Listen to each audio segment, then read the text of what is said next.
Kanina po, habang sila umaawit, may nakita po akong maraming nakapikit ang mata. Ano po?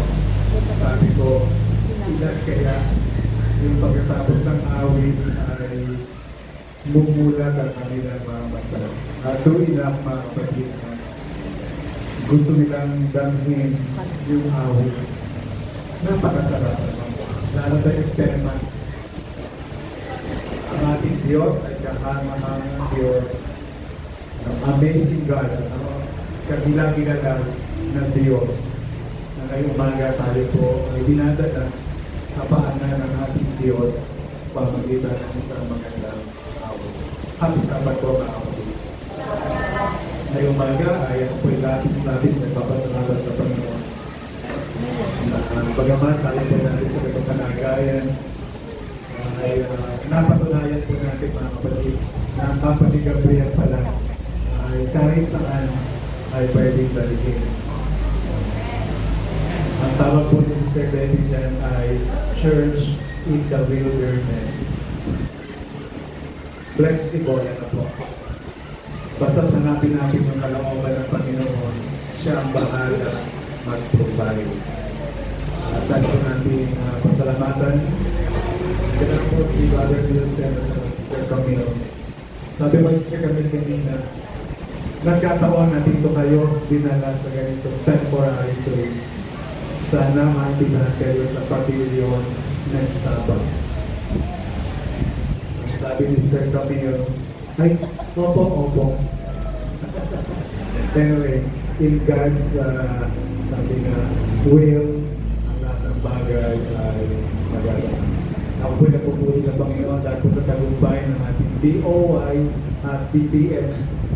Tapos pala, nasa pasalamatan ng Panginoon dahil po sa bahayan ng mga Torres. Lahat po sila ay dumilos. Ano mo? Sir Luz, pinagkaloob yung kanyang tahanan, pati po itong building para na po gamitin sa gawain. Ano po? Sister Mahal, ang pinangananay nila doon. Si Brother Mike, lahat ng pangangailangan ay sinusuportahan. Ang ganoon din po si Sister Maya at si Brother Miguel.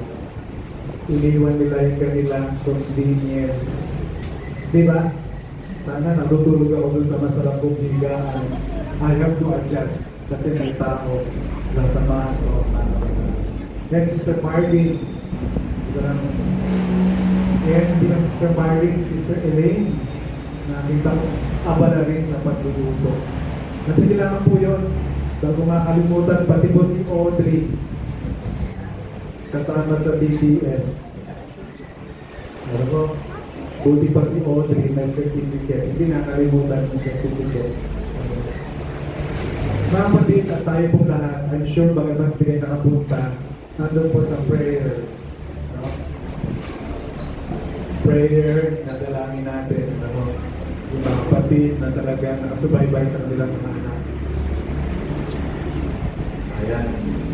At purihin mo natin, Panginoon, sa gawain nito.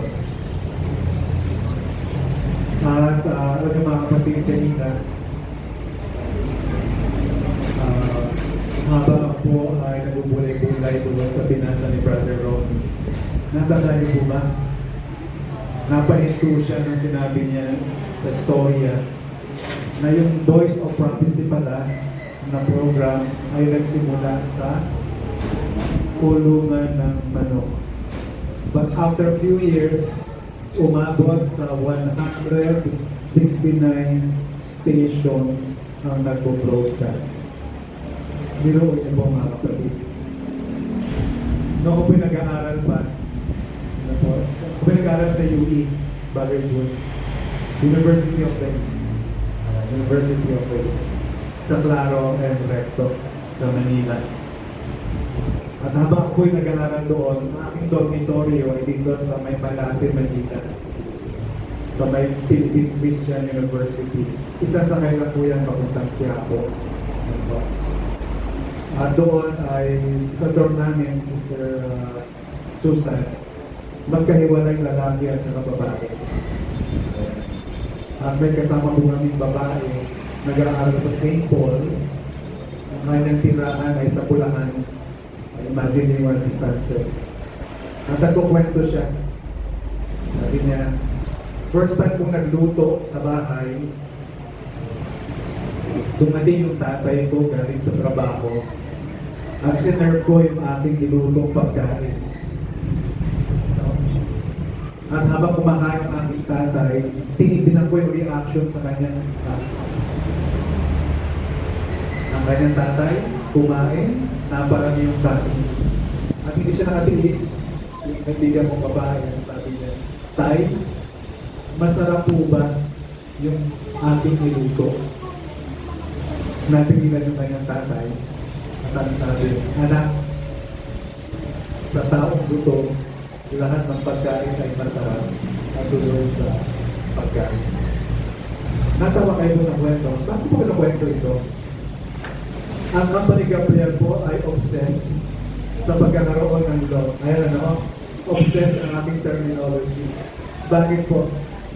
Nung hapon ng Sabado, nung kami po'y papauwi na, Sister Ayen kasama namin. Kasama ni Sister Ayen. Alam mo kuya, yung likuran niya, yung San Jose Trauma Center, banda rito yan eh. May bakanting lote dyan eh.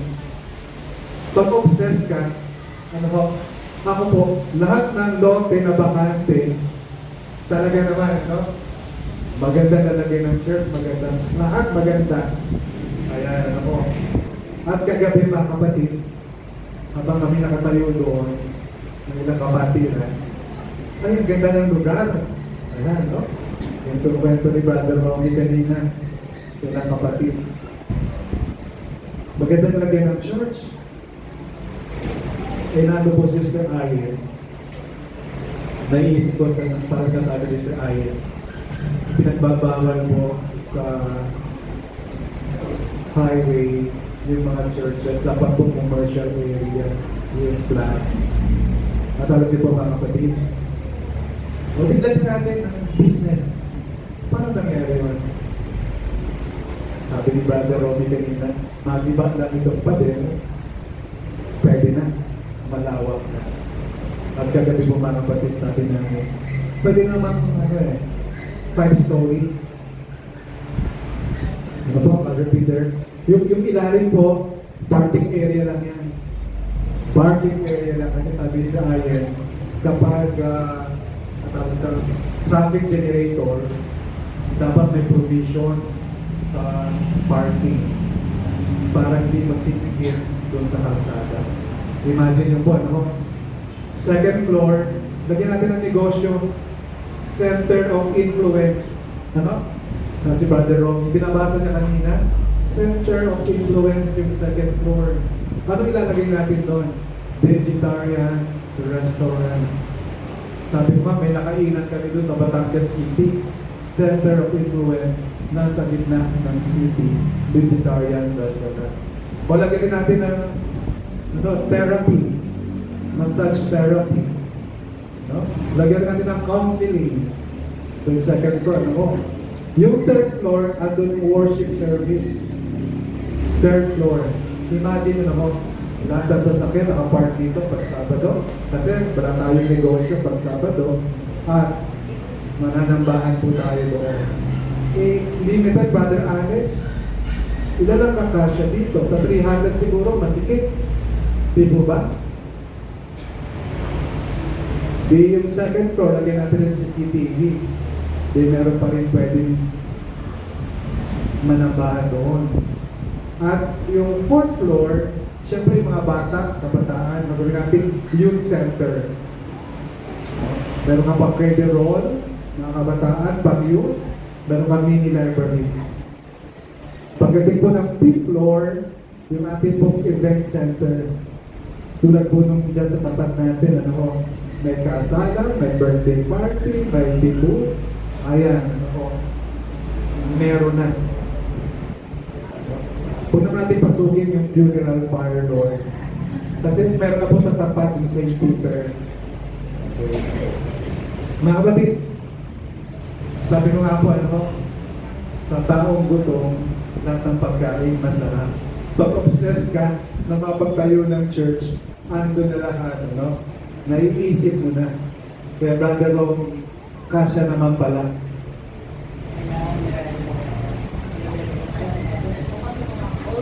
Opo, meron po tayong ano dyan, elevator na lalagay dahil yung mga oldies po natin.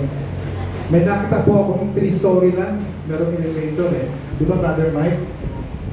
Yung Water District. Third floor lang sila, yung third floor nila event center. May elevator.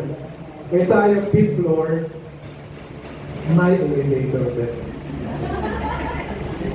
Ito po yung journey ng Company Gabriel, and we are chosen para gampanan yung mga ganong tawag ng ating Panginoon. Ngayon, alam niyo po mga kapatid, people will come to us. Tututungin po tayo. Kaya ng umaga, may 2 kapatid po tayo, hindi nakasama sa ating group chat. Gabriel and friends, at saka doon sa Company Gabriel. Sir Debbie, hindi kasama. Kaya nga, no, doon sa announcement, hindi nila alam. Maaga-maaga pa, nandun na sila sa pavilion. Bakit sarado? At sila po ay tumuloy sa Central Church. At pagkatapos ng Sabbath School, pumunta po sila dito. Dati po may isang kabataan. Yung girlfriend niya ay taga-Maynila. Inibitahan niya sa GMA. Pagdating sa GMA, nagulat yung kanyang boyfriend. Mabuti na tuntun mo. Ako nakikinig din ako. Sabi ko, mabuti na natuntun mo yung lugar. Sabi niya sa akin, Tito, love finds a way. Mas rekinsan, ano? Love finds a way. Ang pag-ibig ay umahanap ng kaparaan. Ngayong umaga nakita po natin, tayo po ay kaanib ng Company Gabriel for a reason.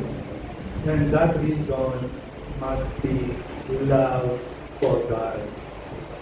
At kung ikay dadalhin sa isang lugar, siya ang magkakaloob, siya ang maglalaan. Because all along, it is love that constrained us to do good for God. Ang dalangin ko ng mga kapatid, ano mo? Kagabi sabi ng Brother Boy, Brother Alex, nung tinayo yung GMA Central, siguro yung mga nagtayo nun, yung iba wala na Brother Boy, na mayapak na. Probably they have not seen yung church doon. But, sigurado ako, Brother Boy, habang ginagawa nila yon, sila ay masaya. Nag-ahandog sila sa Panginoon. It's not for ourselves, kundi para sa Panginoon. Tama, Brother Boy. Ang dami na pong namatay. Nakasama-sama namin nag-ahalok ng semento para doon sa Jeremy Central. But, habang nag-ahalo, ay masaya sila na nag-ahandog sa Panginoon. Ang point ko na po mga kapatid ay pinili tayo ng Diyos. Sana po walang panghinaan ng loob. Hindi man natin maunawaan ang kanyang timing, yung kanyang kaparaanan, mananatili po tayo na nagtatapat at tinitingnan ang pangako ng Diyos sa atin. Introduction pa lang po yan, mga kapatid. Gusto ko pong tapusin in 15 minutes. Bakit, Sister Mahal? Baka mula doon sa kulungan ng manok, dumami din dahil nakarinig lang ng message na 15 minutes about prophecy. Narinig ko kanina, pinasa ni Brother Ron. Okay, simulan na po natin. Ang ating pong paksa ay sa binasa po ni Brother Barrientos.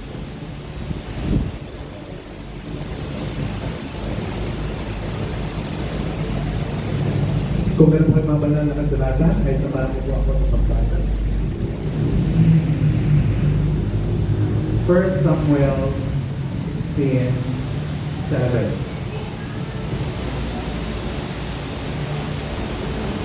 Ngunit sinabi ng Panginoon kay Samuel, huwag mong tingnan ang kanyang mukha o ang taas ng kanyang dingding, sapagkat itinakwento siya, sapagkat hindi tumitingin ang Panginoon ang gaya ng pagtingin ng tao.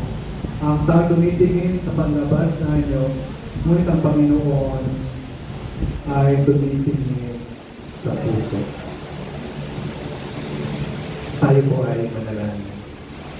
Ama, minsan pa ay tinunghayan namin ang iyong banal na salita. Kayo po ang magpala. Ang Santong Espiritu Santo ang magpaliwanag upang sa umagang ito minsan pa ay marinig namin ang iyong tinig na kumakausap sa bawat sa amin, na umaabot sa ating mga puso, na inyo pong binibigyang pansin ang bawat sa amin at ang aming mga kalagay. Salamat o Diyos sa iyong pagdinig sa aming dalangin sa pangalan po ng aming tagapagligtas na Panginoong Jesus. Amen. Amen. Babatid ang talatang ito na sa pagbigyan ng brief background. Ito po yung panahon na si Haring Saul, ang unang hari ng Israel, ay tumalikod sa ating Panginoon. Paano tumalikod?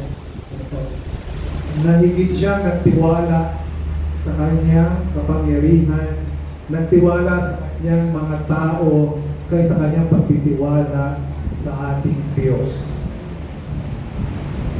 Na si Samuel na propeta ay nalungkot din nang sabihin ng Panginoon sa kanya, Samuel, halika, pumayo ka doon sa lugar na ituturo ko sa iyo, sapagkat ako'y labis na namanglaw kay Saul.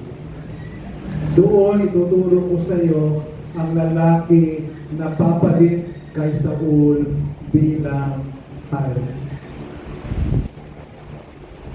At si Saul, at si Samuel ay dinala doon sa lugar ni na Jesse o Isai na ama ng 7 siyang lalaki.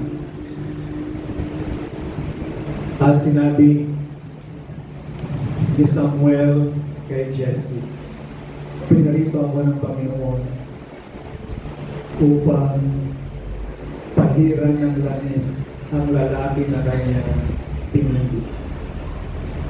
Maaari mo bang tawagin ang iyong mga anak na doon sa harapan ni Samuel pumarada ang anak ni Jesse. At habang tinitignan ni Samuel sa isa, ang isang ito makisig, magandang lalaki, magandang tindi, Panginoon, siya naman. Sabi ng Panginoon, hindi siya. At palibhasa, magkakapatid, matitipuno, magaganda ang katawan, magandang tindi, lahat ng anak na naroon ni Jesse ay pumarada na sa harapan ni Samuel. Subalit, walang mapili kahit isa ang ating Diyos. At sabi ni Samuel kay Jesse, meron ka pa bang ibang anak? Sabi sa kanya ni Jesse, merong isa, kaya lang bata pa yun eh. Andun nga, nagpapaskol. Sabi ni Samuel kay Jesse, tawagin mo, hindi tayo uupo, hindi tayo kakain hanggat hindi siya dumarating. At habang binabasa ko po yung Spirit of Prophecy book sa Patriarchs and Prophet, may tumatakbo, nakita si David at sinabi kay David, pinauuwi ka ng tatay mo, may nag-aanap sa iyo doon. At si David sa kanyang gulat, bakit naman ako ang hanapin? Anong nagawa ko? Ganun pa man, nagmamalinis siya. umuwi. At pagkakita pa lang sa kanya ni Samuel, sabi ng Panginoon kay Samuel, siya ang pahilan. Medyo nag-react si Samuel, bata. Samantalang mga nauna, matitikas, tumindig, magagaling na mandirima. Ito ang papaliran ko. At dito po, ang konteksto ng 1 Samuel 16:7. Ang tao ay tumitingin sa panlabas na anyo, subalit ang Diyos ay tumitingin sa puso. Sa puso, sa kalooban ng puso. At alam nyo, after ng anointment ni David, di siya linking kagad, di ba? Pero, tinawagan siya para maging psalmist, manunugtog sa harapan ni Hari Saul. Kaya nga, nung si Goliath ay naghamon, pumili kayo ng isa sa inyo at lumaban sa akin. Kung sino ang matalo, magpapailalim doon sa nanalo. At nakita ni David, minsan siya nag-ahatid ng pagkain para sa kanyang mga kapatid. Aba, ang tapang naman ito na higantin ito. Subalit, ang mga Israelites, takot na takot. Malaking lalaki, malaking. Kung tawagin po natin higante. At walang magpresenta kung sino ang lalaban doon sa kay Goliath. Sabi ko kayo, kung kaklase ko nung college, ano daw ang reaction ng mga Israelites nung makita nila si Goliath? Sabi ko katabi niya, hindi Goliath na Goliath sila. Dahil nga ang laki ng kanilang mga kalaban. Pero hindi si David. Kaya nga, sino ang lalaban kay Goliath? Sabi ni David, ako. Habang tinginan ng kanyang mga kapatid. Pero si Haring Saul, o sige, bigyan siya ng pananggalan, bigyan siya ng sandata. You can just imagine mga kapatid, gano'ng malaki si David. Nung sinuot sa kanya yung breastplate, ano po nangyari? Hindi kumasya. Ano hindi kumasya? Sobra-sobra. Hindi fit at mabigat para sa kanya. Binigyan ng sandata, siguro yung sword, masyadong mabigat para sa kanya. No, yung javelin, yung sibat, mabigat din. Pero sabi niya, no, ang labang ito ay laban ng Panginoon. It is the Lord's battle, not mine. Tatlong puntos po ang nais kong dalingin sa pag-aaral po natin. Dito po sa kwentong ito, nung pinili si Haring David. Number 1, man's perspective is different from God's perspective. No? Yung pagtingin ng tao ay iba sa paraan ng pagtingin ng Diyos. And many times, man's perspectives are limited. Ang nakikita lang natin, halimbawa, ay hanggang dyan lang yan sa kay Brother Miguel, yung pwedeng makinig sa ating pag-aaral. Subalit kanina habang nakaupo po ako dito, may babae po doon sa bintana, silid ng silid sa atin. Hanggang sa pag-awit, andun siya nakamasid. Ewan ko lang bakit nawala na. Ang pagtingin natin ay limitado. Subalit ang mata ng Diyos, ang panukala ng Diyos, ay malayo ang kanyang tinitingnan. Dahil kadalasan, tayo biktima ng sanlibutan and the way the world looks at things look at individuals and the standards. Minsan, pagtingin pa lang natin, nababago yung ating pakikitungo. How I wish na yung pagtingin ng Diyos ay maging mapa sa atin. Okay, tingnan po natin ano po. Isaiah 55, 8 to 9.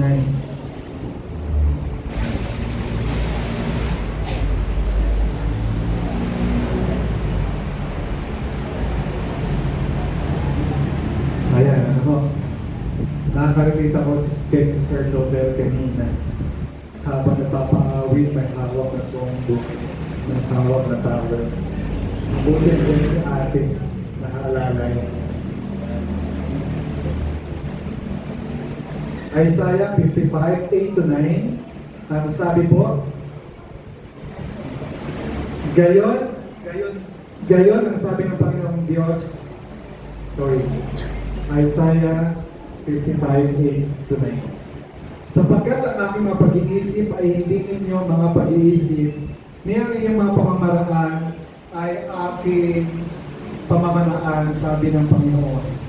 Sapagkat kung paano ang langit ay higit na mataas sa lupa, gayon ang aking mga kaparaanan ay higit na mataas kaysa inyong mga pamaraan. At ang aking mga pag-iisip ay kaysa inyong mga pag-iisip. Tayo bilang tao, Brother Joel, ang nakita lang natin sometimes 3 years, 5 years, 10 years. And yung 3 years po natin, ang daming uncertainties. Basta alam ko, yung anak ko, pag-aaralin ko ng AUP, bahala na. But all along, God knows already what our future would be. And alam niya po, He already prepared the best possible experience for everyone. Totoo yan, Brother Alex. Totoo po ito. Take it from me. Dahil nga lang, we rely too much on our own kaparaanan, with our own diskarte. Kaya, many times, mas pininiwalaan natin yung gagawin natin kaysa sa sinabi ng ating Diyos. Alam niyo po kwento ng aming buhay. Paano nakagraduate si Adrian sa College of Medicine? Not because we can afford, but because all along, it was God's plan para sa kanya. No? Sabi nga nung awitin kanina, God is so wonderful. It's more than kanyang pangarap sa atin, more than we can hope for. Kaya nga, si Samuel, habang nakatingin siya doon sa magkakapatid na lumalakad sa kanyang harapan, ito na yung the best eh. Ito na yung the best. Baka pwede na yung isa sa kanila para makaupo na kami, para makakain na kami. But, sabi sa akin, Panginoon, no. There's still someone better, the best, para maging kapalit ni Hari Saul. Mga kabataan, no? Sometimes, siya na yung siguro the one for me. Yung tipong kabataan, yung may crush sa'yo, crush mo rin. Di ba? Relate? Nakangiti si niya. But all along, God is telling you, doon ba ka magmadali? Okay. Doon ka magmadali. Because all along, God knows what's the best. Okay. And next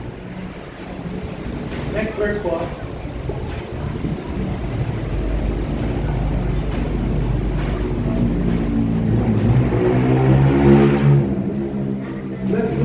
let's look at Proverbs 21:2.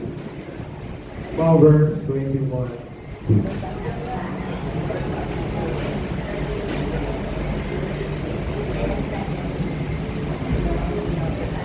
Ang sabi ko sa aking Bible, matuwid sa kanyang sariling mga mata ang bawat lakad ng tao, ngunit tinitimbang ng Panginoon ang mga puso.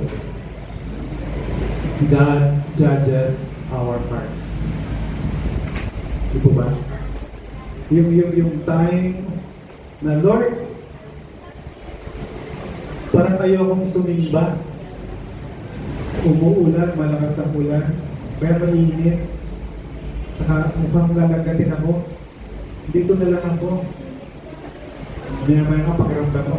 Mabigat na. Ay, oo nga, may sakit niya ako. But all along, God knows na alam ng Diyos ang ating mga puso.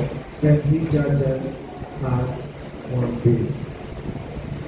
Mga kabataan, I don't want you to miss your experiences sa BOY. Sister Luz, makikita mo, no? Ang dami pa ng mga kabataan na kanya-kanyang weaknesses, kanya-kanyang strong points. But above all, it's not about our strength. It's not about our weaknesses.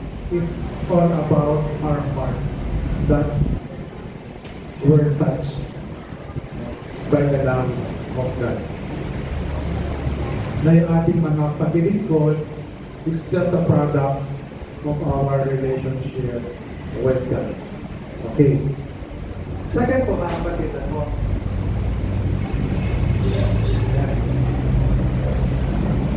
Sabi po nito ay the heart matters. Ito na po sinasabi natin, mga kapatid.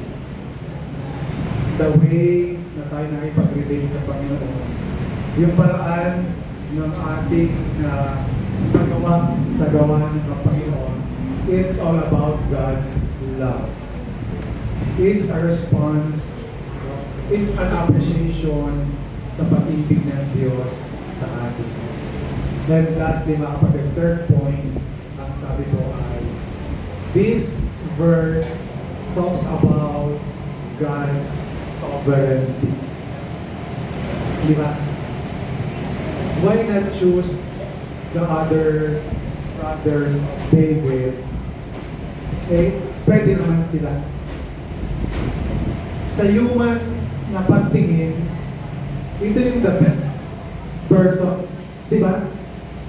Remember nyo, baka. Sige, form tayo ng team. Sino magpapakawit? Sino ang song leader natin? Sino magpipreach? Sino magpipreside, etc. And ang unang pumapasok sa isip natin are sino yung best person that can do the job. Eh, di ba? But not on God's perspective. Mas tinitingnan niya sino sa mga to that can best reflect my character. Susan, halimbawa, no? Sino magbibigay ng musical offering? At titingnan kagad, sino ang pinakamagaling? At sasabihin niya, yon, siya yung pinakamagaling. And God would tell, huwag na lang muna siya, iba na lang. And, sige Lord, siya nangarap. At you know, all of a sudden, nung nag-render siya ng kanyang part, mas na-amaze yung audience. Mas na-feel nila yung power of God because of His humbleness. Nakita niyo po ano? And it's but normal sa atin to really look for the best, go for the best, and aim for the best. That's actually binigay ng Diyos sa atin yan, sa ating mga puso, sa ating mga kaisipan. As part ng God's people, we are supposed to be the head and not the tail. But on a perspective that Kung sino ang nasa itaas, siya yung the best that can glorify God. Mga kapatid, ano? Kaya dito may umaga muli ay nais ko po, balikan natin yung ating mga karanasan. Balikan natin yung mga pagkakataon na ibinigay sa atin ng Diyos to serve Him. Sino nag-glorify when we do something for God? When we participate doon sa mga programs for whom yung dalawa na dito. At ngayon, umaga, God is telling us, Alex, hindi mo interesado sa sinasabi mo. Ang interesado ako is about your heart. Sino ang nasa puso? Why are you doing such things? Bakit ka naghahanda? Ba't ka nag-prepare? Bakit ka nagpa-practice? At kung sasabihin ng Panginoon, it's not for me that your effort na ginagawa mo, but it's for yourself. Sa pagkatapos mga kapatid, isang kwento lang, nahabang si Sir Mahal. Saan tayo sisimba? Sa Madiran? O magkakaroon tayo ng separate worship? Mga kapatid, kung ako papipiliin ninyo, kung ako na masusunod, doon na lang sa Madiran. Mainit, Brother Alex, kaya mo. Pero, sabi ng Panginoon, hiwalay niyo. Lord, wala kami speaker. Sino ang magsiserve? Gusto ko na marinig nila yung message na gusto kong dalhin sa akin. Magkaroon kayo ng separate worship. Lord, sino ang speaker? At alam niyo po, nag-try ako na kung sinong pwedeng mag-speak. Pero ako pa rin ang dinala. Lord, anong topic natin? Sabi ng Panginoon, let's look at ourselves. Let's look at our hearts. Kasi pagka mo din mga kapatid, if we will be standing straight, we'll be standing faithful sa pamilingkod sa Panginoon, ay sapagkat naranasan natin paano tayo ay ng ating Diyos. Isang quote po mula sa writings ni Mrs. White. Share ko po tayo ng umaga ito pong writings ni Mrs. White. Kasi alam ko po wala po tayo power po. Ministry of Healing, page 177, verse 5, paragraph 5. Ang sabi po dito ay, not by their wealth, their education, or their position does God estimate men. He estimates them by their purity of motive and their beauty of character. He looks to see how much of His Spirit they possess and how much of His likeness their life reveals. To be great in God's kingdom is to be as a little child in humility, in simplicity of faith, and in purity of love. Purihin po natin ang Panginoon. God bless us all this Holy Sabbath.